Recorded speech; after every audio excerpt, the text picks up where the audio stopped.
আপনি দেখবেন একটা প্রোগ্রামের একটা পিছনে এসে একটা ছবি তোলার চেষ্টা করে, সাথে এসে দাঁড়ানোর চেষ্টা করে, এবং এই ছবিটা দিয়ে সে বিভিন্ন জায়গায় সেল করে বেড়ায়, উমুক নেতার রাজনৈতিক কর্মী, তুমুক নেতার রাজনৈতিক কর্মী, হয়তো নেতা ওরে চিনেই না কোনোদিন। তো এই জন্য মনে রাখতে হবে, যারা মাদকের সাথে জড়িত তারা বাংলাদেশের শত্রু, সমাজের শত্রু, তারা আমাদের সবার শত্রু। তারা আইনের আওতায় তাদেরকে অবশ্যই আনতে হবে।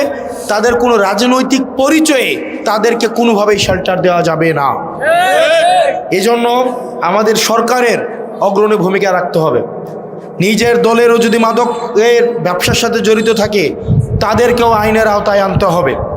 আমরা আমাদের জায়গা থেকে বলছি, 11 দলীয় জোটের সাথে যদি কেউ কোনোভাবে অ্যাক্টিভলি বা প্যাসিভলি মাদক সম্পৃক্ত কোনোভাবেই পাওয়া যায়, আপনারা আইনের আওতায় আনুন। একই সাথে সাথে এই সরকার দলে যারা আছে আপনারাও আপনাদের মাদক ব্যবসার সাথে জড়িত যারা, তাদের লিস্ট আপনারা সাহস থাকলে উন্মুক্ত করুন।